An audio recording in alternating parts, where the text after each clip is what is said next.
So you want to create your first NFT collection. Well, you've come to the right place. What is up, guys? I'm Gabriella. For those of you who don't know me, I am an outdoor photographer currently based in Lake Tahoe, and in my last video, I mentioned that I had recently dropped an NFT collection on OpenSea, and I got a few requests if I can make a video explaining exactly how I did that. So in this video, I'm going to be talking about not only how to create your collection on OpenSea, which is the platform that I used, but I'm also going to talk about some of the things that you need to do before you drop your collection and after you drop your collection. This video is going to be geared towards photographers and artists who want to turn their artwork into an NFT, because I'm talking about my own experience as a photographer doing this. With that, let's get right into the video.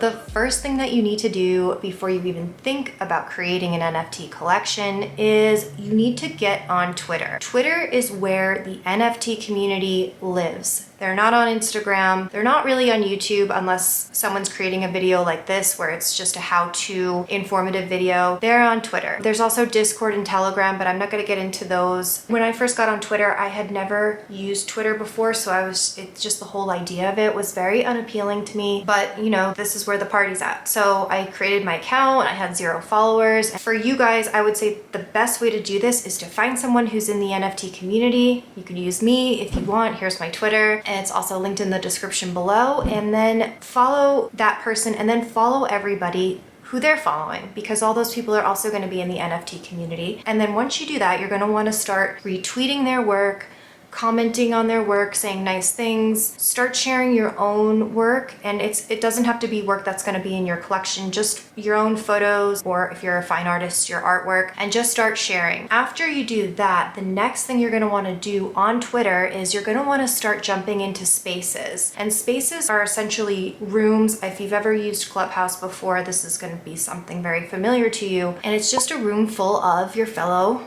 Twitter friends, and they're talking NFTs. You're gonna find all kinds of information on how to market yourself, on NFTs for beginners to more complex Twitter spaces. And what you're gonna wanna do is you're just gonna drop in there and you're gonna wanna just listen, and you're gonna learn stuff, and you're gonna start recognizing people in the community, and people are gonna start seeing you in there, and they're gonna start recognizing your profile. And eventually, when you work up the courage, just say hello, introduce yourself. You can just say thank you for sharing this information. You know, just kind of start familiarizing yourself with everybody and let them familiarize themselves with you. I'm not gonna lie, talking in Twitter spaces can be very intimidating, especially if it's your first time. I mean, the first time I ever spoke in a space, I was so nervous. I didn't even know I could be that nervous talking. If you're an extrovert and you like talking about yourself and your work and you're used to it, you're gonna have an easier time. And if you're a little bit more introverted and shy like myself, you're just gonna have to throw yourself in there and do it. But it does get a little bit easier talking in spaces. So while you're growing your community on Twitter, sharing your work, retweeting other people's work, you're gonna wanna start thinking about your collection. I would suggest creating your first collection on OpenSea. Everybody uses OpenSea as far as like selling their work, and it's just very user-friendly. In this next portion of the video, I'm gonna walk you guys through how to create an NFT collection on OpenSea. Before I get into this next section, if you've never used crypto before, if you don't have Coinbase or something similar,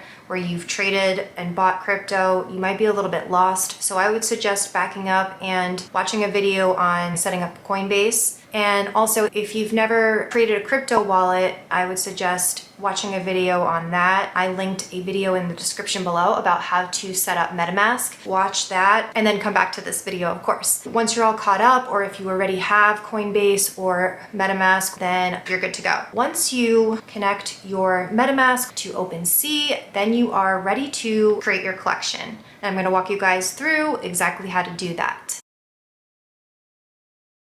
Once you connect your Metamask to OpenSea, you're going to go to your profile, scroll down to My Collections, and click on Create Collection. Next, you're going to select your logo image, your feature image, and your banner image. Then you're going to name your collection, write a well thought out description under 1,000 words, which is going to be displayed right at the top of your collection. Then you're going to choose a category. For this, I'm going to choose photography because this is a photography collection. And then you're going to add your links like your website and your Instagram. Creator earnings is the part where you're gonna put in your royalties, which is a percentage that you get anytime your piece sells on secondary. I chose 10%, but you can choose whatever you want. Next, you're gonna add your payout address, which is your Metamask address. Choose your blockchain. I would suggest sticking with Ethereum. And then choose your display theme and then hit create. Once you've created your collection, now you're ready to add items to your collection. And you're going to do that by clicking on add items, upload your image, name the item, and then you can write a description if you want about each individual item. This is also where you can add unlockable content. Unlockable content is private content that only the owner of the NFT can view. One example of unlockable content would be a high resolution JPEG that the owner can print. And then you're going to hit create and the item will be added to your collection. All right, so let's head over to our newly created collection and make sure that the item is there, and there it is. Creating your collection without listing the items for sale is free. So you can create a collection and just have items in there for display without a price. But once you hit the sell button and list your first item for sale, that is when you're going to be prompted by OpenSea to pay a one-time initialization fee for your entire collection.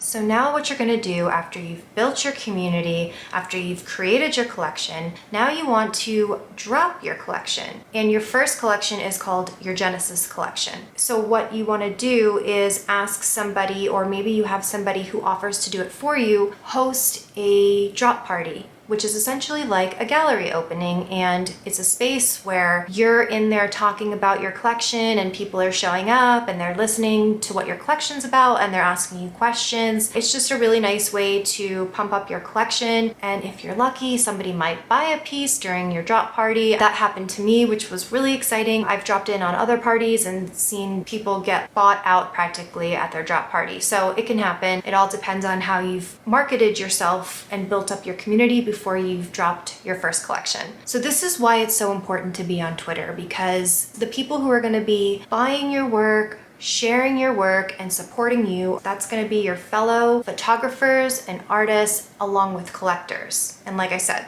this is where they all live. So this is where you want to be. Okay, so now you had your drop party, and now you need to just continue promoting your work, marketing yourself, telling your story, sharing other people's work, dropping in spaces, talking, and just continue to build your community. A couple of takeaways or tips that I have for you is that, number one, this takes a lot of work. So creating the actual collection is pretty easy. The hard part is the amount of time that you need to spend on Twitter building a community. And this could be a turnoff for people. I mean, it's not easy to be on Twitter all the time, but you need to be on there to be successful as an NFT artist. Another tip would be just to learn the art of storytelling. That is really important. I feel like the story behind the NFT collection is just as important as the art itself. And just get acquainted with why you do what you do. You don't need to make up some crazy story, but just learn how to convey it well. This is something that I'm working on myself. I'm still working on how to articulate my story, and that's okay. You know, this is a journey. This is a learning process. And then another tip I have is I would start with just a small collection. 6 to 12 pieces is perfect. Because I don't know if I mentioned this earlier in the video, I forget.